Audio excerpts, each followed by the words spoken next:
Hello, sir. I think you're muted. I am muted. How are you doing? Good, thank God. Let me just turn on another light over here. It's a little dark.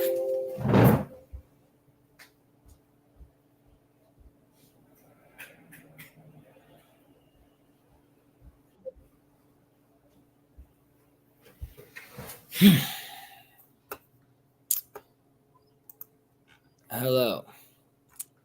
How are you doing? I'm doing well, thank God. How are you, sir? I'm pretty well. Myself, yeah. How was Shabbat? How was the week? Shabbat was, as always, almost always, very, very nice. Had family over, in-laws over. So it was very nice.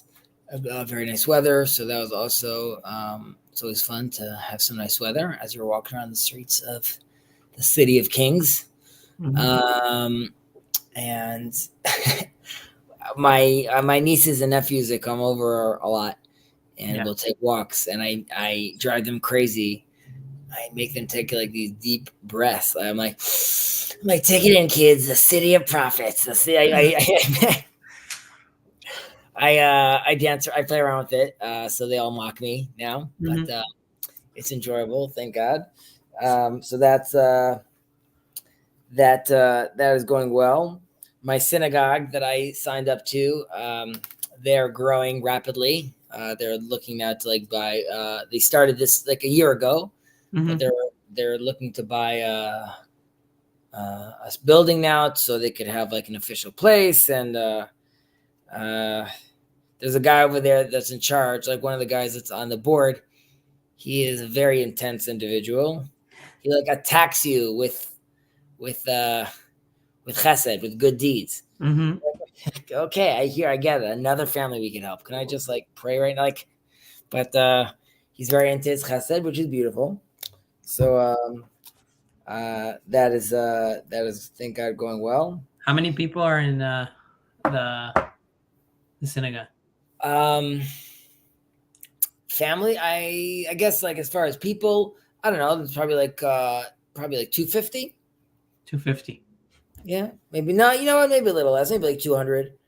But it's the synagogue that has they have yet whatever. That's for ownish. I'm not even going to get into it. So thank God things are going well.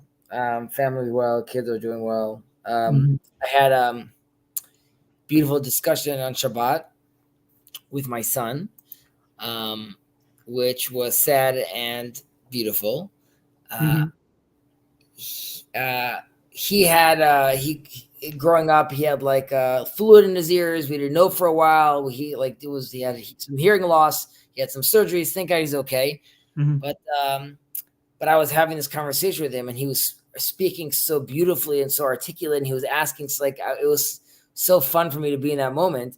But he was just asking. The topic we were discussing was the war, and he's 7. Yeah. So he was asking a lot of questions, and it really good questions too. So I sort of wanted to stop because I didn't want to get into this topic. On the other hand, I'm like, oh, this is such a beautiful moment where I'm talking to my son. Yeah. So I guess those are the tensions. So that was also nice. I would say that's it. What about you? How was Shabbat? Shabbat was good. Yeah. My wife had a birthday, so we yesterday, so we celebrated that, and it was nice. And Shabbat itself was pretty nice as well. Yeah. All right. I'm glad to hear. All right. I'll just say hi to some peeps over here. We have Sandy with us. We have Andrew with us, and we have Upcycle with us. I hope all you guys are doing. I hope all are doing well. You're having a productive week.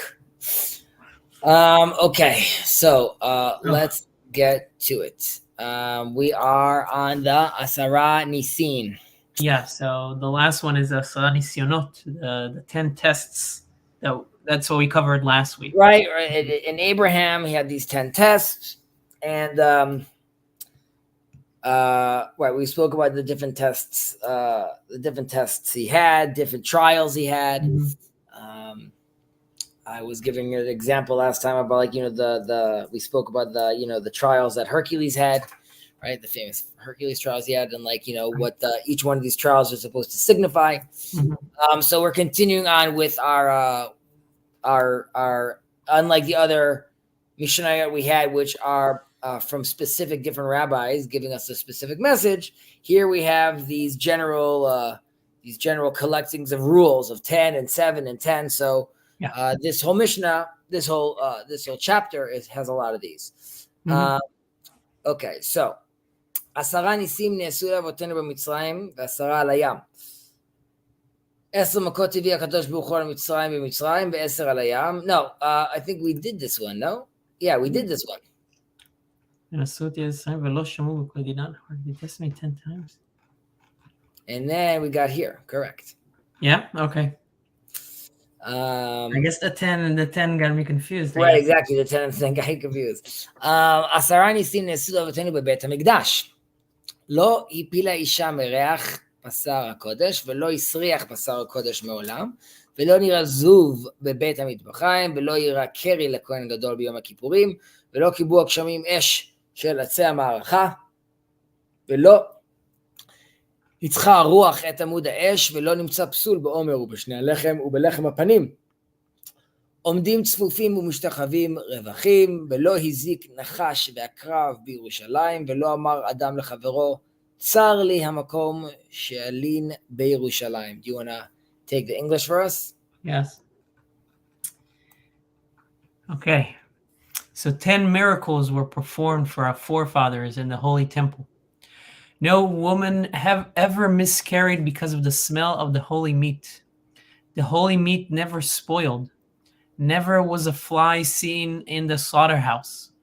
Never did the high priest have an accidental seminal discharge on Yom Kippur.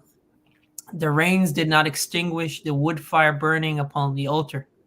The wind did not prevail over the column of smoke rising from the altar. No disqualifying problem was ever discovered in the Omel offering, the 2 loaves or the showbread. They stood crowded but had ample space in which to prostrate themselves. Never did a snake or scorpion cause injury in Jerusalem. And no man ever said to his fellow, my lodging in Jerusalem is too cramped for me. So these are the 10 things, the 10 miracles that we had at the temple during the time of the temple. May it rise again. And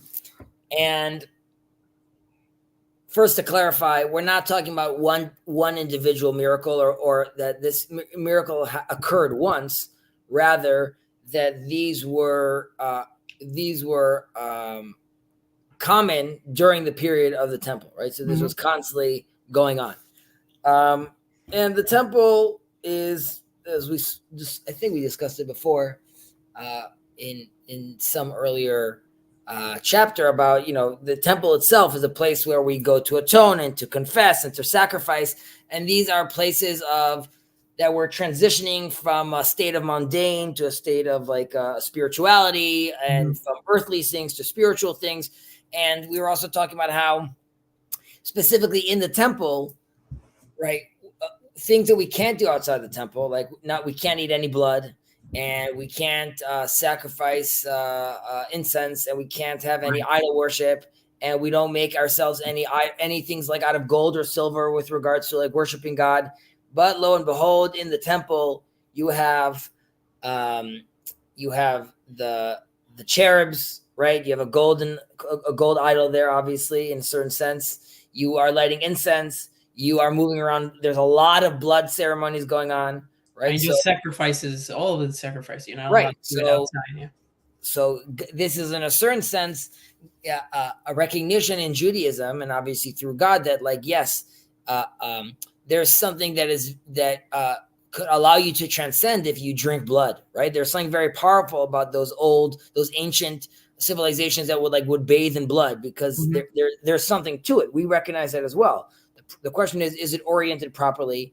Is it done in the right place? Is it happening in the right context? So Yeah. all those things matter, and that's obviously very, very important to God as well. I mean, ultimately, this goes from God speaking to us at Mount Sinai and the first two commandments, and at that point, it's too much for us to handle, right? And we ask for Moses to do the rest. But there's a sense also where we also see after the golden calf, there's only so much we can handle, and we require a tabernacle, and so on and so forth. The first two are also, and then I'm thinking about it, are also very much abstract commandments or pronouncements. Or miracles, right? So all these miracles right now, in a certain sense, come to represent a moment of tension, but if done properly and if oriented properly, that's where it can be done, right? So that's what's special about the temple, right? We have this 8th-day miracle in a 7th-day world, right? And that's why it keeps on getting destroyed, because it can't. There's even tension with the fact that the temple's here, right? Even that can't be sustained too long. If we, the Israelites, the nation, and the world are not oriented properly, we can't host such a thing. So, there's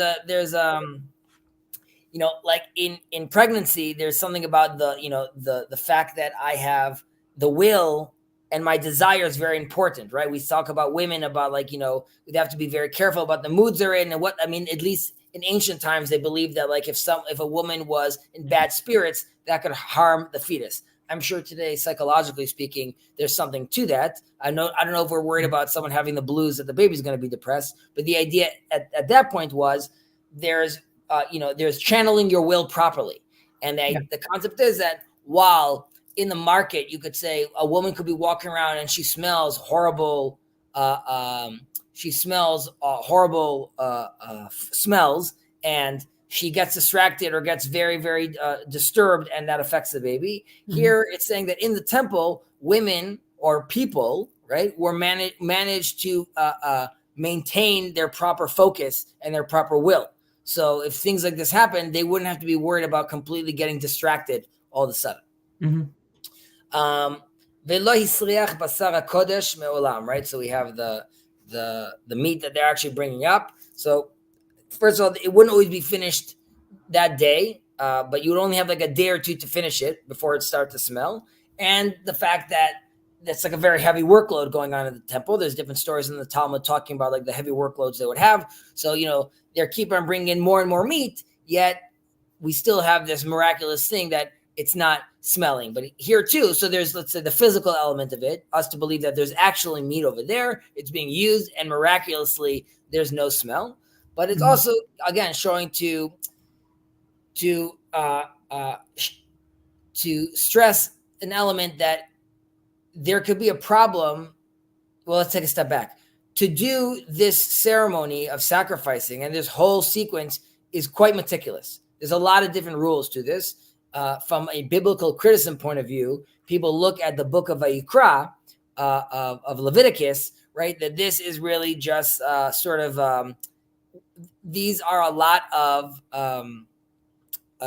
guidebooks compiled together of how to do things in the temple, right? This is less about like God saying to do X or Y to the individual or to the nation of Israel. Rather, these were the guidebooks that you would find inside a temple. I'm just saying that that's an opinion, right? I'm saying that's not my opinion, just throwing that out there for historical context. Either way, here we're saying that on a deeper level, being overly meticulous about in like a spiritual practice could end negatively, right? We know people that take things way too intensely in their spiritual journey, end up shunning people from their family, go way overboard. So the attitude is over here that in the temple, there was a genuine, people had to be meticulous about something spiritual, yet they managed to, these drawbacks like that we said could happen are mitigated in a certain sense, because again, it's done properly, the proper environment, the right orientation. So again, this is a place where spirituality could be practiced meticulously while still being protected from being overcome by that feeling. So I'm trying to track how you got there. So I'm trying to think about like the smell and not the smell. Here it's talking about the smell. Well, Sorry, finish your thought. I don't want to Well, distract just like the rotten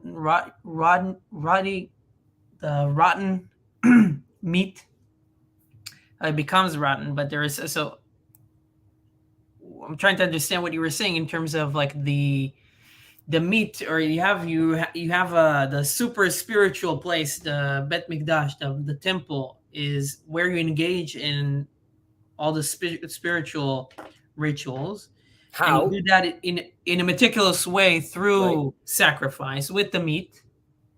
But it's more than just the meat, right? The context over here you have to take into consideration is I'm talking to a Jew during the time of the temple that knows what, or this after the temple that knows what basar kodesh is, right? So we have this sacred meat.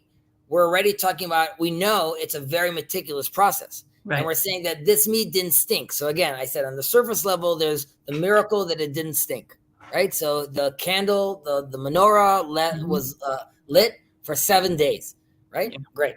On another level, we're saying that the stench is what could occur if practicing something meticulously from a spiritual perspective and going overboard with it. The result could end up being stinky meat because you don't pay attention to the material elements. Maybe like you separate yourself, so like I'll give an example. I had a cousin of mine on my mother's side who was going through a journey and was getting closer, finding his way back towards religion. He decided to go the route of Rav Nachman Breslev, right? The Breslev Rebbe. So he was by us for the Sabbath, and this is Saturday night. And my father wants to drive him back to Jerusalem. He's going to do him give him. So he has to get a bus. And my dad was going to drive him over to the bus depot, basically. Yeah. And time is of the essence. We are in the evening prayer, and following the evening prayer, we say Havdalah, right? We distinguish between the Sabbath and the rest of the week. What do we do with a candle and some other incense? Either way, we are waiting. But in his new journey of spirituality, he is now going to pray for 2 hours, right? And this is a prayer that usually takes 15 minutes. Yeah. So now you could be like, well, Chezi, he's reconnecting to God. And then you'd be like, right. But if he wants to make it to Jerusalem on time and make the bus, you got to be realistic with what's happening right now. Yeah. So that's a stinky moment. Well, I'm not denying the fact that he might be reaching a new height, but he's doing it in the wrong context, in the wrong place. And this is not the place to be doing that. Right. Yeah. So I think I'm understanding what you're saying. And the rottenness of the meat is the disengagement from the lower world, from the material. Yeah. You're spending too much time, and then something happens in between that. Correct. It's because it's meticulous. It's it doesn't in a certain perspective be like, wow, the guy just spent 15 hours in the temple. Yeah. This guy must be very pious and very serious. And then you ask the temple guard, the guy was wandering for 14 hours, like 1 hour, like he was doing stuff. And the next 14, the guy was like walking up there. He was lost. He was yelling, like it wasn't like productive. Yeah. It stunk, so to speak. Okay. And we were Beloni Razvuv Bebet Hamid Bachim. So here too, on the analogy again, on the surface level, miraculously, there is no fly in the house, right? If it doesn't stink, then obviously there's also flies are not coming as well. But here too, we're talking about what does that mean that no flies came, right? So they're attracted to uncooked meat, to all the blood, but we're seeing over here that if we're looking for spiritual truth that is from the inside, right? So you're in a place right now where you're going to be very open, right? You're in the temple. And when you're opened, in theory, they say don't be too open-minded because your brain can fall out, right? That classic thing. So here, I'm very open-minded. I'm in the world right now where it's all, I'm in the highest spiritual levels, and potentially I could be led to undesirable places, right? Things could be misinterpreted. Think of what happened to the sons of Aaron, right? Like things got a little too hot and heavy, did not end well for them, right? So you could say, what if am I going to get these flies? right? Are these going to come inside? And the attitude is no. In the temple, even though you're in this crazy spiritual high right now and you've oriented yourself properly, don't be nervous that there's too much openness. It's still within a context, it's still within certain boundaries, and rest assured, if you orient yourself properly, your prayers will be directed, and your spiritual growth can be achieved. Interesting. It kind of makes me think of the dichotomy from like the inside and outside. Like the flies coming from the inside, and the rotten meat is from the inside. So, like you said, it's like a distraction or disengagement from within, and a distraction or a distraction or an attack from the outside, right? Because you don't want to be too open. I mean, I lived in New York for a long time, so for me, I would think about rats. You don't want to leave the door of the restaurant open or too open because the rats are going to come in from the back door, and then you have a whole mess there. But obviously, yeah, exactly. I mean, I think that's a very good analogy. The Clown of Babylon. Hello, sir. I hope you're doing well. We're glad to have you here. Haven't seen you around for a while. I hope you and the family are doing well. Velo era keri lakohen gadol b'yom kippurim. Right, the high priest needs to say super holy, and we're saying that. How is it translated in English? Accidental seminal discharge. Yeah. Okay. Right. Wet dreaming over here going on, and we're saying that this didn't happen. Mm-hmm. So first off, the way some interpret that this was avoided was they wouldn't let him sleep, he wouldn't sleep. Then there's another version is that if he was nodding off, the other priest would make him walk barefoot on the cold floor to stay awake. Fortunately, today he'll just put on a podcast. We don't need to do that anymore. And I guess what are the stakes? I think I know, but I think it might be worthwhile. Like, why is it so important that this doesn't happen to him on Yom Kippur? Oh, what do you mean? It makes him unholy. Very pure, and there is no time to, like, he can't purify him until like the end of the day, right? So correct. There's a timing essence because of all the sequences of stuff that he needs to do. He also needs to be changing his clothing, going in and out of the Holy of Holies. So we can't be spending that time. However, as we're continuing with our deep dives over here, there's another sense where we're talking about again, which is you are in a place where there's like, and specifically the high priest, there's like intense spiritual efforts going on in this day. Mm-hmm. And when I'm doing that and I'm striving with all my body engages intensely also with me. So here too, again, you could say that the fear would be that this person is in heightened emotions, heightened levels of ecstasy. And I jest partially with the fact that the Holy of Holies was filled with smoke, right? And we don't know what the exact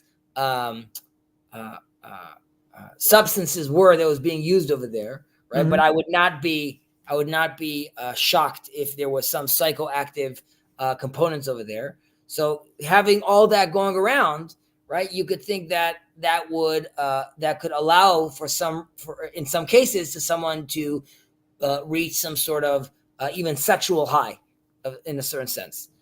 From coming from a proper place, you could even say. The idea was that even this didn't happen. Right. Yeah. This all seems. I mean, I'll keep saying it, but this all seems to me as I'm reading this is really one way to take this is a lot of metaphors for how to stay oriented, especially like around tefillah. I'm thinking like around prayer, right? Like meditation. That is the temple. That is the miracle of the temple. Obviously, yeah. So like, don't let the flies, don't let the thoughts nag at you. Don't, right? The blue dreams. I think in Hebrew, maybe that's what you said. Like in the night, it's kind of like a form of distraction. Like, don't let those things distract you. So, they're unconscious, but if you orient yourself in a certain way, then you might be able to avoid those more often, right? So again, it's orientation, but maybe like more intentional, like from pre-tefillah, pre-prayer. So all these different ways to think about how to stay oriented. So it's interesting. Well, I think in general that's sort of what we're being. That's like that's the meta miracle, Yeah. right? Which is the fact that there's this place where it itself is the point of orientation, right? Like all eyes towards Jerusalem. We're going there 3 times a year towards that place. That's where it's at, and you have to think about First Temple Judaism right now. Obadiah is in the fields, right? Well, not the prophet Obadiah. Joe is in the field and he's doing his thing, right? He's not thinking about the world to come. He's not having theological conversations. That's not what worries him. He's a simple man. That doesn't mean he's not a smart man. That just means that's not the language anyone's talking. He the Spirit of God is among us. That's also why idol worship is prevalent, right? People feel these spirits in the world, and what he needs to think about is the 3 times a year that you're going to come to the house of God is a huge deal, right? They're talking about it for months already. At some point, he yelled at his son, if you talk about it again, we're not going to go. Everyone's excited about going to this trip. And when they're going, right, so you can see like they're revving themselves up. Yeah. And then when they get to this place, right, is the meat going to stink? Is like, how many things could go wrong, right? Like it happens so rarely that I go there, right? I don't even have prayer. Prayer doesn't exist yet. So I'm going to go there, and this is going to be my spiritual charge for the next few months. So you could be sure people are coming over there, like maybe in Israel, when you go on a school trip, they always say you need to bring certain things with you, right? You have to bring a hat. You have to bring 3 liters worth of water. I don't know if you remember this, Ben, right? And you have to bring matzav ruach, right? You have to bring spirit with you.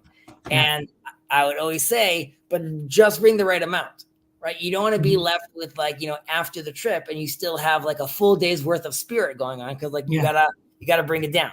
So if I'm going to the temple and I'm at like 120, right? So like, how is that going to be, we got to regiment that properly.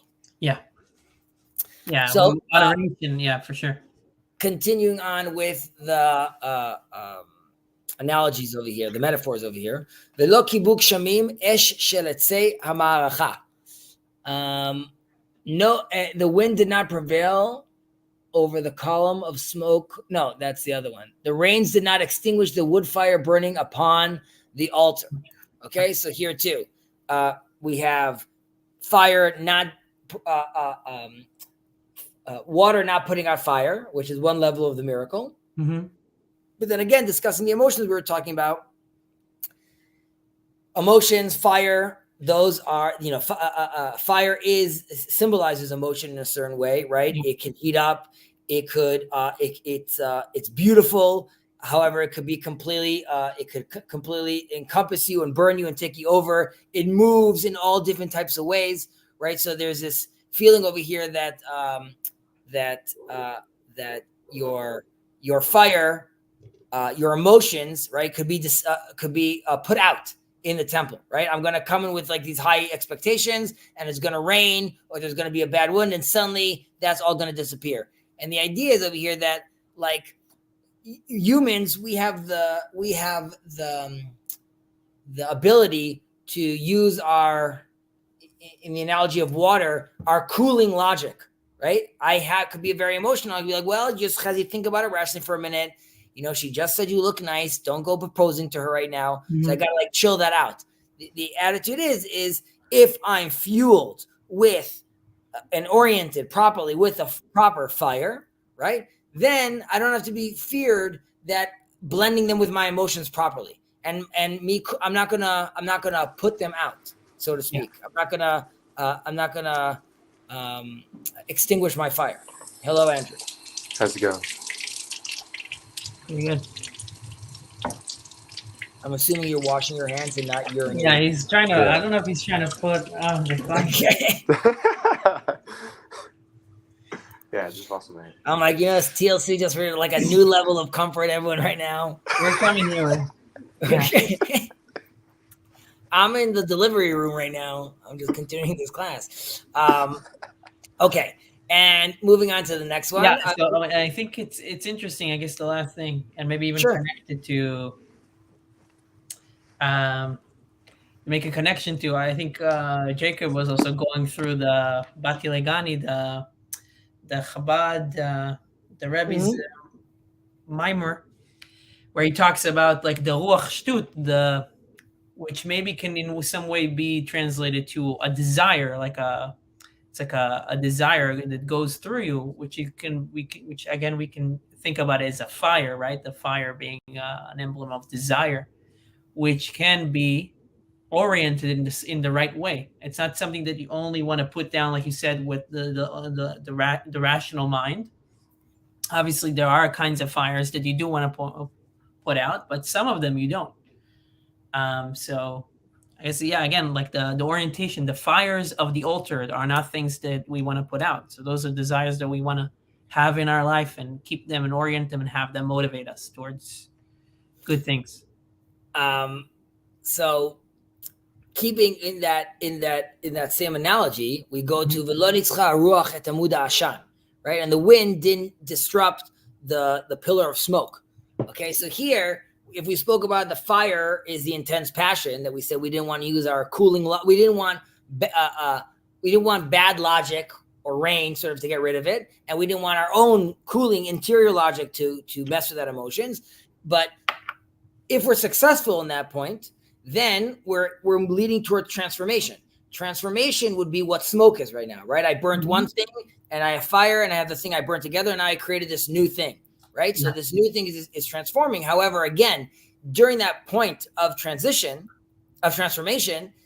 I could be, a little wind could blow the smoke completely away. So the attitude is here too, that my transformation will be successful as well. And the wind won't beat the pillar, right? So as long as I'm oriented properly, going, let's say in this case, vertically straight up, the wind won't get in the way of that pillar. Right. Interesting. Yeah, I think though read that you need to, the Kohen transfers the coals from the inside to the outside, right? With the machzah. Yeah, I haven't thought about that. Upcycle. To be honest, as I understand, first of all, please be honest. As I understand, the orientation of Pirkei Avot is related to its focus on ethical teachings and its structure of persisting diverse perspectives on ethical living. So that's true. What, in generally speaking, and we definitely did that through 1, 2, 3, 4, and 5 over here, and specifically in this one, right? We're talking about like Abraham is an example, right, of someone extremely ethical, right? And then we are extrapolating from him what those 10 different trials were and how they stress his ethical behavior and his thought process and God's election of the Israelites. And in this case, we're really talking about the behavior right in the temple. So there's an ethical way to be in the temple, but again, there's certain prerequisites, right? The attitude is like, yeah, you're coming to the temple already. You are already ethical. Now we're just talking about the behavior and what spiritual concerns you would have at the temple. And again, in order to be ethical in the temple, you need to be, there's some pre-work that you need to do that is alluded to here. Much appreciated. Upcycle. Where were we? ולא נמצא פסול בעומר ובשתי הלחם ובלחם הפנים. Right, the omer is a sacrifice we bring. The shtei halechem is something we bring during Shavuos, one of the holidays, and lechem hapanim is the bread, the altar bread that we had, that they were made constantly every day. They were fresh. They would eat them at the end of the day. There was a very specific technique and process how to make them. So they had like master chefs making that specifically all the time. They had to hire to do that. What is it called in English? So I just want to see this. No disqualifying problem was ever discovered in the Omer offering, the 2 loaves of showbread. Or the showbread. Gotcha. Okay, beseder. So we didn't have any issues with this. So here too, these offerings, these korbanot, do not have replacements. As in, if there's an issue with them, there's nothing you could do about it. So obviously we're talking about something that you have to be very, very meticulous about, and emphasizing that, like, if you get it wrong, you might get disqualified. So here too, you could say, okay, now I'm at the temple and you're telling me about the wind and the orientation and the stinking and the flies, all that. I'm really nervous, right? It sounds like I have to have all these miracles happening right now. I might go into this journey, and if I make a mistake, just like these offerings, like the showbread or these kind of things, if I make any mistake, there's no fixing it. Yeah. Right. Yeah. So I said, go ahead. This just reminds me another metaphor, I guess, or analogy is just, it reminds me of, I used to do like performance. So like theater and stuff like that. So really, this really reminds me of preparing, like you said, people are preparing themselves to go to the temple. Even like if you're an athlete, like if you're preparing for a soccer game, or again, you're preparing for a show, you really need to do a lot of stuff.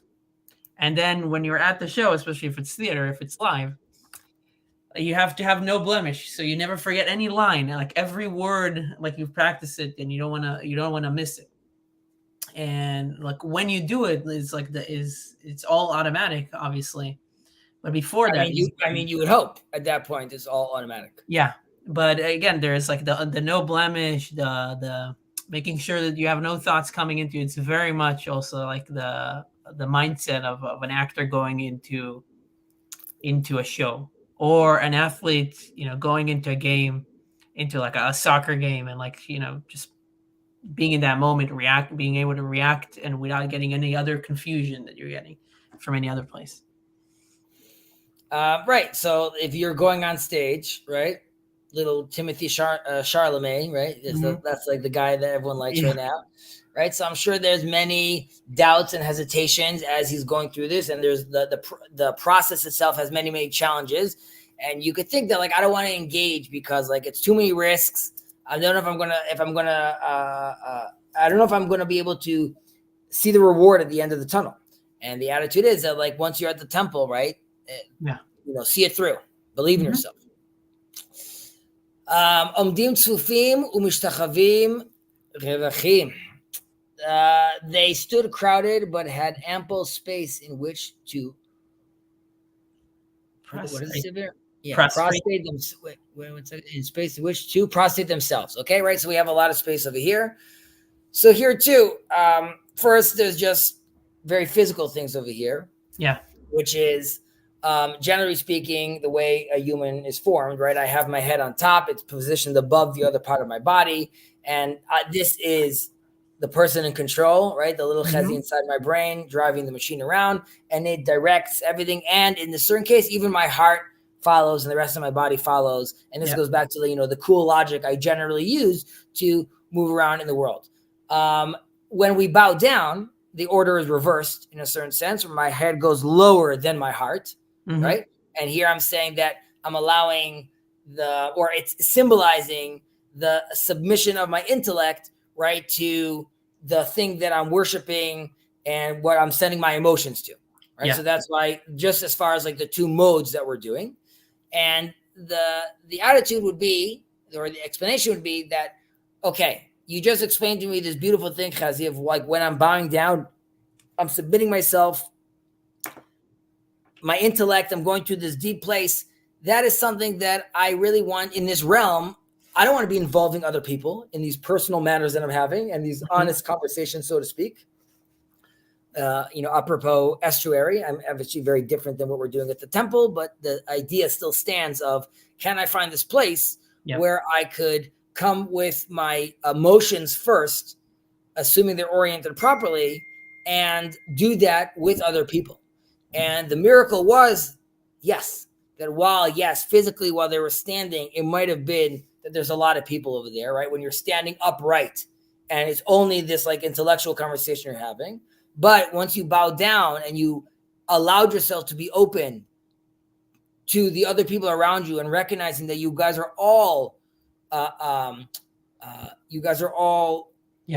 yourself and submitting yourself to the same point, right? To God. Then there was room for a a honest conversation and personal matter, so to speak, to be shared with everyone. And there was miraculous room where no one felt that they are being emotionally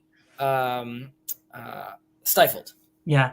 And also to take it more literally in a way, kind of reminds me of like in the synagogue that I go to. If in the Chabad, obviously there is like people, there's some regulars, and then there's people that just come by and like visitors, and just people that they show up once in a while.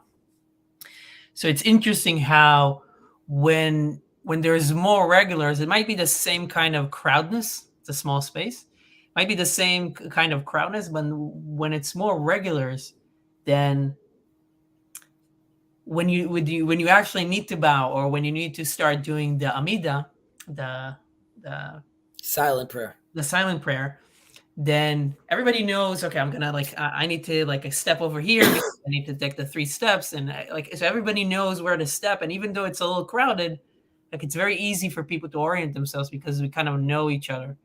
But when there's more regulars, it's maybe not as rhythmic in that way. And the same thing goes for the nigunim, like just the chanting of certain verses. When it's more regular, people, you can hear the voices, you can hear the songs, they're more kind of like in tune. Everybody's more in tune, as opposed to when it's a group where there is regulars and irregulars and people that just guests, then there might be a little bit more like a voice coming out here and a voice here. So it's interesting to notice those small differences. So I think that's a very on point analogy because that's actually happening in practice, right? When I take my 3 steps back and other people are doing that, because the attitude is, before I start the silent prayer, it's as if I'm walking in front of a king, right? And that's why I need to step back, step forward to him, like really make sure I'm being allowed to come into his presence. The reason that there isn't an issue and people are fighting like you're stepping on my toe is because everyone recognizes that everyone's here to see the king. So everyone is allowing that space and respect for one another, which is a beautiful, that happens beautifully. Same thing like we just said with the singing. When a synagogue has beautiful singing happening, it doesn't matter that not everyone has a beautiful voice, but everyone is singing in one voice in a certain sense.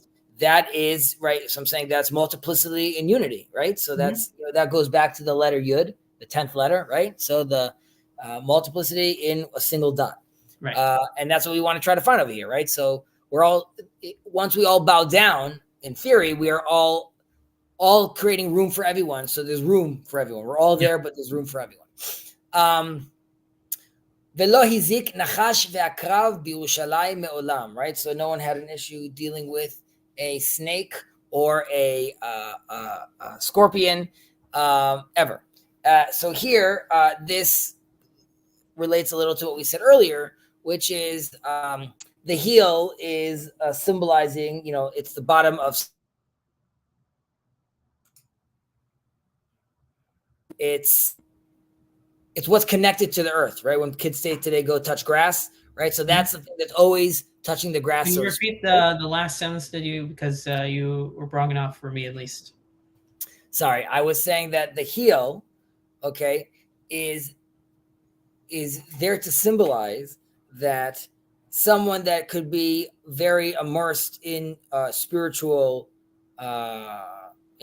space is still connected to the ground, so to speak, right? Now, there's a fear where if I remain connected to the ground in that space, right, I'm going to neglect the practices I need to take, or I'm not going to be able to do those things because my heel is not letting me elevate myself, right? So the idea here was that people didn't have to be worried about their heel, as in they didn't have to be thinking about earthly things all the time, right? Am I going to get bit? Am I going to get late? Am I going to have a bill? Like these things that hit my heel all the time, that drag me back down, that wasn't a concern in Jerusalem when I was there. When I was there, I had no concerns in the world. Having said that, my heel was still on the ground, right? Yeah. So I could still create that balance where I'm not elevating and disappearing into nothingness, but I could also walk calmly, knowing that I don't have to be thinking about like how I go back to the material world constantly. So touch grass. ולא אמר אדם לחברו, צר לי המקום שאלין בירושלים. So this is sort of like what we said about the person bowing down. There's an interpretation which is no one had an issue of finding a place to sleep in Jerusalem, right? There was no one had a problem finding an Airbnb, right? Things worked out, so that's great. However, again, this was more about that no one had an issue in Jerusalem during that period where he felt like he didn't have room to sleep, and by to sleep is to rest comfortably, right? Yeah. So everyone was in Jerusalem, and everyone felt that their needs were being met, their spiritual needs were being met, and no one felt that like, oh, I could see everyone's having a great time over here, but I'm not in it. So it was one big rave. Everybody was sameach b'chilko. Everybody was good with what they got. Like nobody worries. Like nobody says, you know what? Like I came to the temple, but like this place that I'm staying in is like the faucet is dripping at night, and I can't, and I hear it, and like nobody. Correct. Everybody's like, no, this is great. It's amazing. I'm ready. I know you're laughing because as you said that, you're like, can Jews ever not complain? And I'm with you. I don't know. We'll see. We'll see. This was very idealistic. So this is where we're aspiring to. Okay, moving on. Number 6, Vav. We get there. Another 10. We spent quite a long time on that Mishnah. And they're long. Yeah, they're long.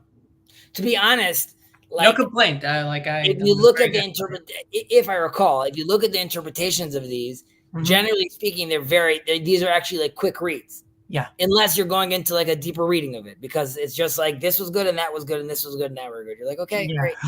10 דברים נבראו בערב שבת בין השמשות. Oh boy, yeah. During twilight. ואלו הן פי הארץ, פי הבאר, פי האתון, הקשת, והמן, והמטה, והשמיר, הכתב, והמכתב, והלוחות. ויש אומרים אף קברו של משה רבינו, ואילו של אברהם אבינו, ויש אומרים אף המזיקין, ואף צבת בצבת עשויה. Take it away. Interesting. Okay. 10 things were created at twilight of Shabbat Eve during creation. These are the mouth of the earth that swallowed Korach, the mouth of Miriam's well, the mouth of Bilam's donkey, the rainbow, the manna, Moses' staff, the shamir, the writing, the inscription and the tablets of the Ten Commandments. Some say also the burial place of Moses and the ram of our father Abraham. And some say also the spirits of destruction as well as the original tongues, for tongues are made with tongues. They couldn't get one more, some say in there, someone else to throw in some other stuff over there. Okay, so things that were created during twilight, this magical time called twilight. There's a lot to discuss over here. I'm trying to think which best way to jump into this because it's quite deep. Mm-hmm. So I don't think we'll do sort of a scratching of the surface. I will mention in a lot of context, even in the English, it shares the context a little bit, but yeah.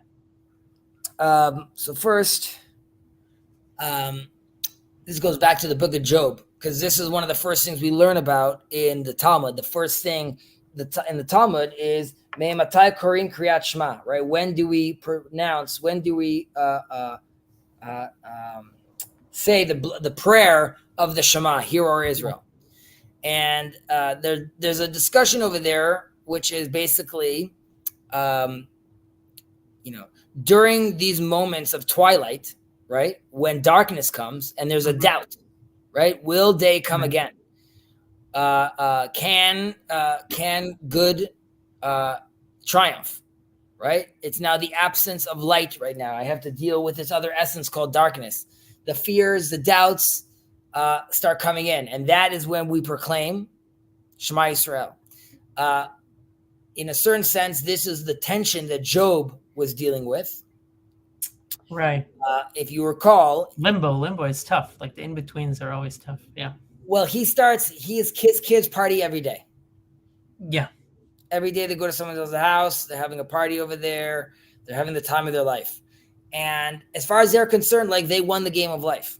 You know what I mean? That's it. They're done. They're the richest. They're the best. They're doing their thing. And Job brings a sacrifice every day, right? Because in case they made a mistake. And in a certain sense, they are in this locked, closed loop right now. And Job feels this tension, which is also akin a little to the mini crisis, which is we have this wisdom that we're trying to that we have, like, rereading Aristotle or what Vervaeke's doing. We're trying to reintroduce like this old wisdom again. If this generation could stop partying all the time and recognize that they need this, because now we're doing twilight, right? We're doing this period of transition. You could look at it as Bitcoin, you could look at it as government, you could look at it as meaning crisis, but the idea is we're transitioning right now. Yeah. And Job's frustration is my kids don't get that, and I don't know how to explain that to them. They feel like it's over already. So all I could do is I'm going to constantly on the back end just keep on praying. That's all I know what I could do. And their party is sterile, like I said. On the flip side, the Talmud talks about what we do during times of tension, because we recognize those times of twilight are always going to come, number one. Number two, the party that this discussion is happening in the Talmud is an engagement party. And the attitude is it's also happening in a place with renewal. People will get married, they will have children, life will continue on. So the reason we have faith to move on is because we have the Shema. When the doubt comes, we know where we want to we know how to move forward because we have faith in God. But again, that was just like a little tangent just on the twilight idea. Yeah. Well, where are you getting this commentary on Brachot? Because on the Talmud, because I'm just studying the Talmud, just like the Gemara. If you read inside, it's I think in it's either Rashi or Tosafot. They talk about like where that I believe they talk about where the meal is happening. Yeah, like the meal, like the Rabban Gamliel, maybe like the Gamliel is like Bet HaMishteh, which is like correct. But I think one of the commentators said over there that there was like it was at Irusin. Yeah. Okay. Just want to read a comment over here. Disrupting the ideal would be by death be a move from the devil. Doesn't the devil negotiate with God to ruin Job for a bit? Yeah, he doesn't negotiate. I mean, yes, he negotiates, but again, it's all happening under God's jurisdiction. And he tells him that he uses like a schacha, you were a shield for him, basically. And he's not really experiencing life. Remove yourself and let him experience real life, and let's see if he still remains Job. Yeah, so a lot of what I'm getting from your explanation is we didn't jump into it yet, but this was just like Banish Mashal, right? This time. There's a few different versions of this time, but like one of them was that, which is like this twilight time, this transition period. Another is that again, this is happening. It's something that's happening sort of a little outside the natural bound, but still within creation. Okay. And that's why it's Vayachal Elohim b'yom hashishi, right? This is happening like at that moment, like while this is happening. So there's a difference between how, let's say, the Rambam, Maimonides, he sees this is, his will is constant, right? God doesn't decide to like add a few more things like later on. It's all about timing, really. Like as in like the splitting of the Red Sea. Okay. That was built into the system, into the matrix, and it was going to split then. It worked out with God's help that the Israelites were there at that time, so it splits at that time. But it's not that it happened specially for them. And the way the Maharal sees it is a little different. He sees that there's like it's not part of nature, but it's part of a godly order. So if there's like a lower order, which would be like, say, a natural order, this is part of like a moral order, or let's say to use the terms of form and matter, right? So the Israelites are considered matter, and the ocean, the sea in this case, would be considered form.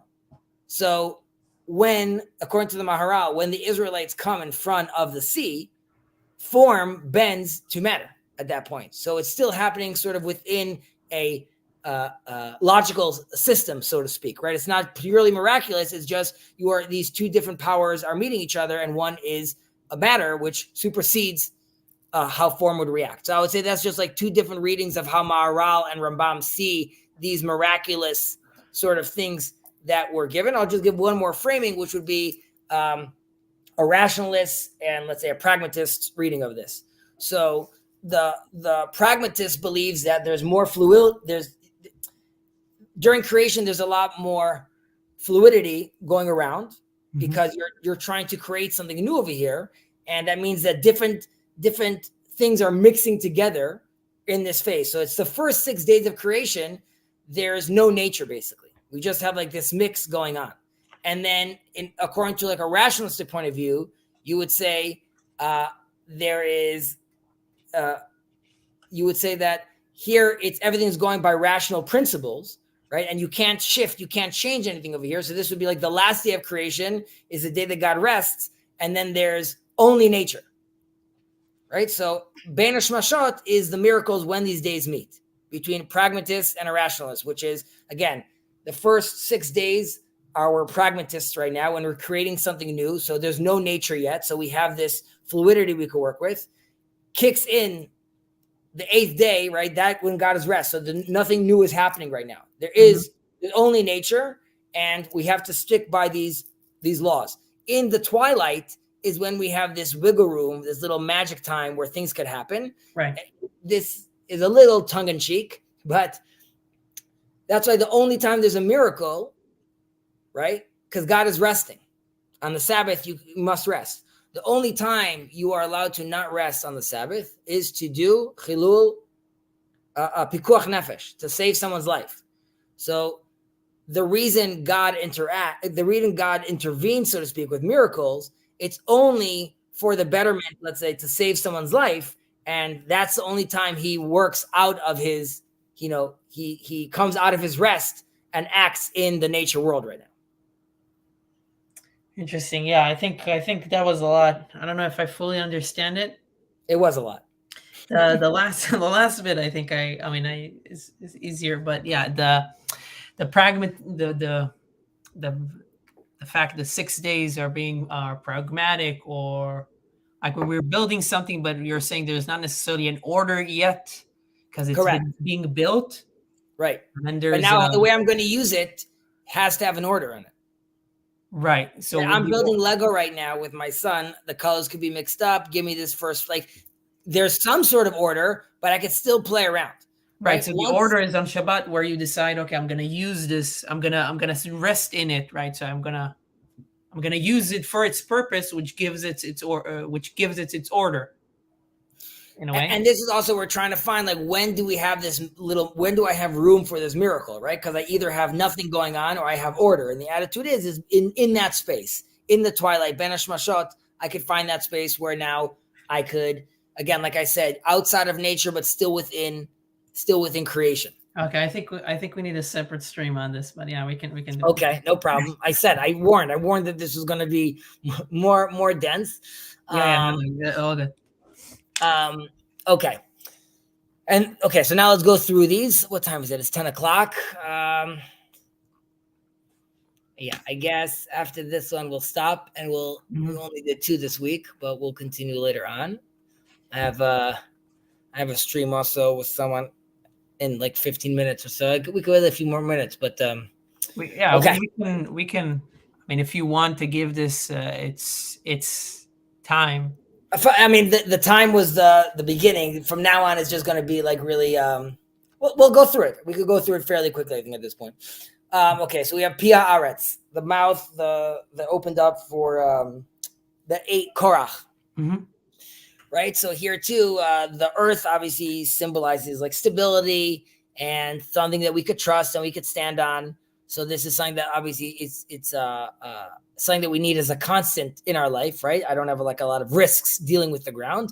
However, comes Korach, right, and tries to mix spirituality, right? He's trying to mix the Sabbath and the 6th day of creation together, right? We're all holy. He tells Moses, why can't we all be at the same level of hierarchy? And Moses tells him it doesn't work that way, right? The 6 days of creation can't all be the Sabbath.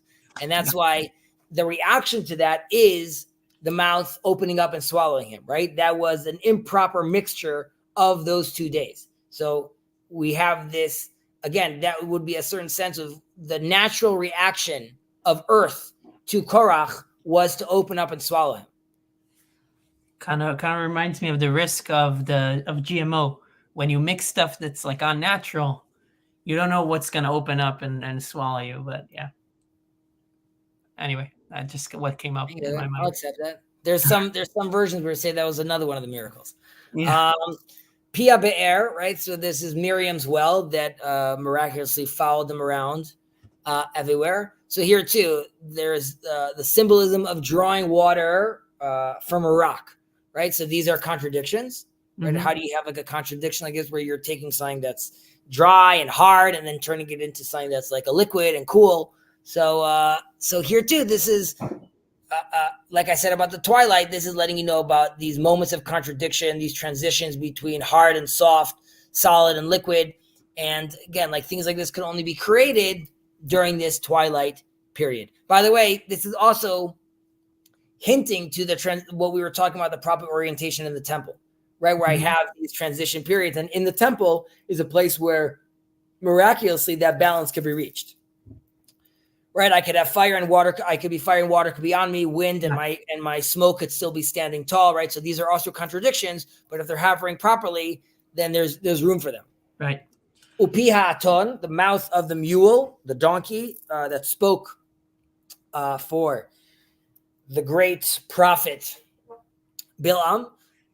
So aside from like his own personal interactions with the animal, and that's like a whole deep dive on their personal interaction. For us, on a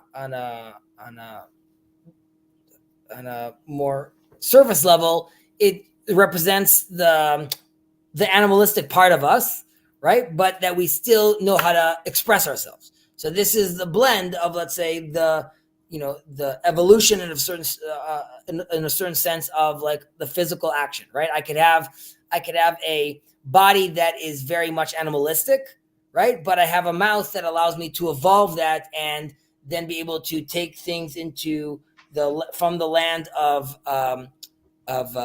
ideas into expression, into actually things on the ground, right? So, but more in this level, more as far as expression, right? Which animals are more limited in, but we are this unique being. So here it's just used again as an example of the uniqueness of humans. Yeah. Pihaton, right? It's also humbling in a certain sense to remind ourselves that we're also very animalistic in the end of the day. Vehakeshet, right? We have the rainbow that was a sign for God not to destroy the earth again post flood.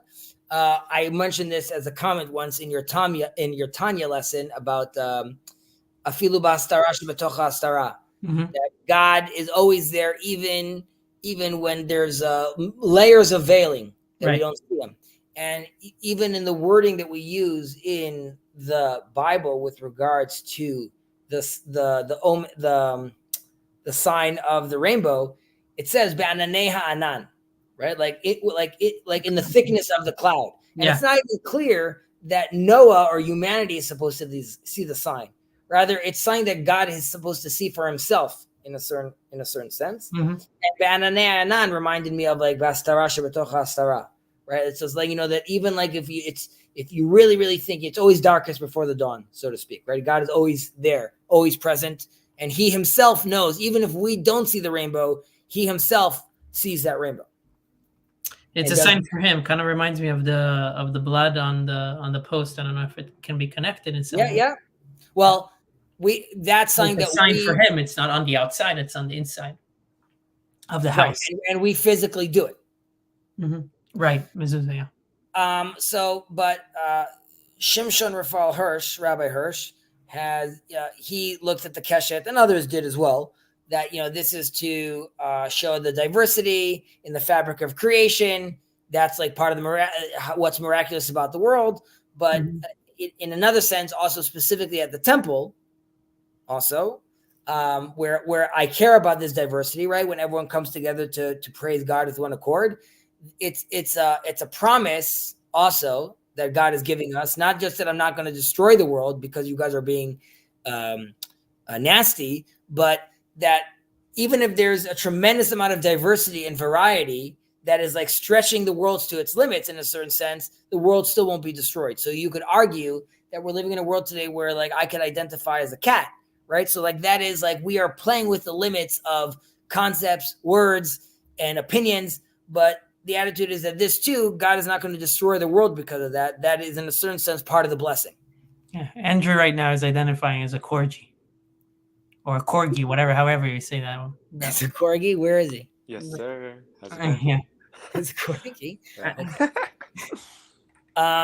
Vehaman, the manna, right? So this again, amazing miracle, the manna. Some people see of it that it was some sort of mushroom that they had, right? So there's like again like a whole different level, a different route we could go down. But generally, here again, it's emphasizing the miracle about the man that it also tasted any way they wanted, right? Or any way they perceived, that's how it tasted. So this is to show that it's sort of to show where like the subjective human has his place, like with his own personal desires, right? So like we just said a second ago about the diversity of the keshet of the rainbow, here too we could see that this shows us that we could diversify. There's different tastes for different people. So that was one of the miracles of the man, which allowed for that kind of expression. And that kind of expression happens in the twilight when things are not yet solidified. That's where I still have room to say, like, you know what, before you close up that burger, put on some extra fries on that. Because that's where I can still give my own input, my own specific desires. You put fries on your burger?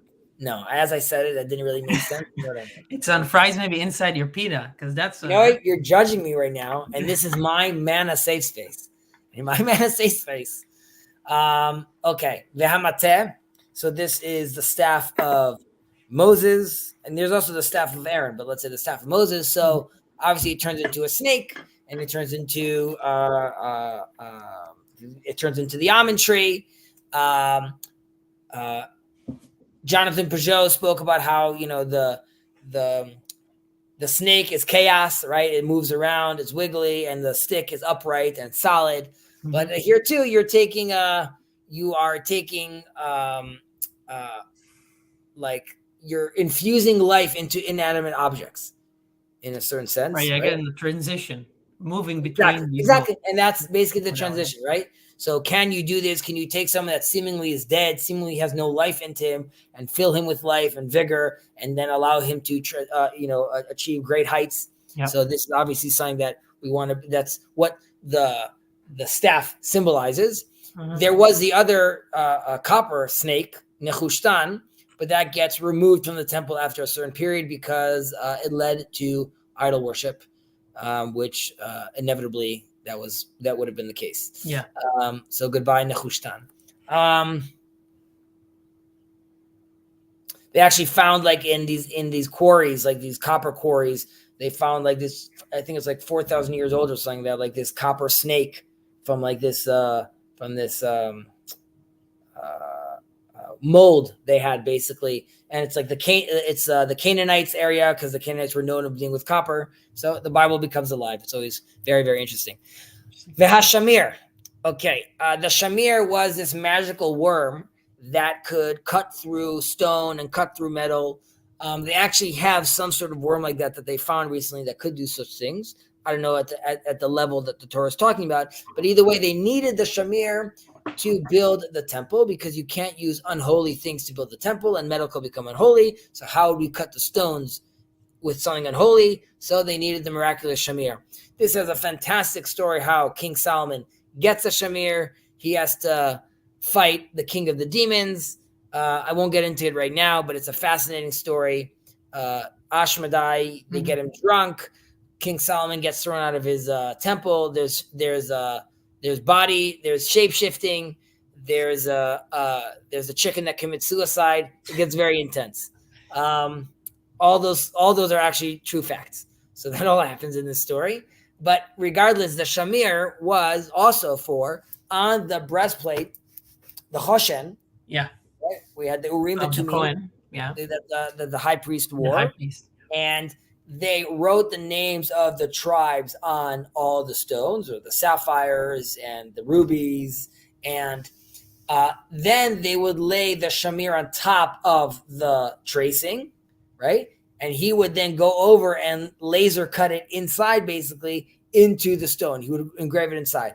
And this is also to symbolize, right, that I'm infusing the spirit, right, into the material world, right? Like I have the stone that I can't be cut into, and I'm taking it through spirit, and I'm carving it in to the actual material world. So the choshen is there to represent the connection to God, and we have this element that allows it to be etched into stone. Right, and it sounds like this may be the point as well with the next. And the one after that, probably, yeah, in the luchot. So hachtav ve'michtav, right? So the letter is obviously symbolizing like the tools that we humans have as like how we, the letters are the tools of how we express ourselves, and the words are how we preserve these concepts over time. Mm-hmm. Right? So I allow my soul to continue on. I could think of thoughts with these symbols, and then I could put it down into words, and I can maintain these things. Right. So also similar to like what we just said about the shamir, right? The shamir is at a higher level because it's happening from like a spiritual perspective. It's being cut into this spiritual stone. And so I would say that's sort of like bottom up. So it's up, down, and hamichtav is bottom up, right? I write and I express myself, and I could leave these things along over time. Hopefully they could find their way towards expression towards God. Then lastly, we have the luchot, right? So they need no introduction. The famous tablets of Moses, right? So this is the miracle in them, was that the letters stood suspended. They were cut inside from both sides. They were written with white fire, and the idea is that the shape of the letter itself doesn't sustain it. Rather, the meaning of expression in it is what's sustaining it. Right? That's what's so miraculous about it, that they're infused with godly meaning, so they don't need to be held by anything else, by a specific shape. A few little anecdotes on that. On the phylacteries we wear, right? The tefillin, we have the letter shin. So on one side, it looks like this. 3 and then 4, yeah. And on the other side, it's 4. Yeah. The reason it's 4 is if you we'll pretend that this is a tablet, and I have the letter shin, and I'm going to laser cut it inside, I'm left with 4 on the other side. Right? Yeah. So that's supposed to be like what it would have looked like looking at the letter shin on the tablets. You would have seen it like cut through on the other side, so it would have had one more line to it. There are some that say that, first of all, the tablets definitely looked like little half mountains, right? They were the Talmud talks about them being rectangle.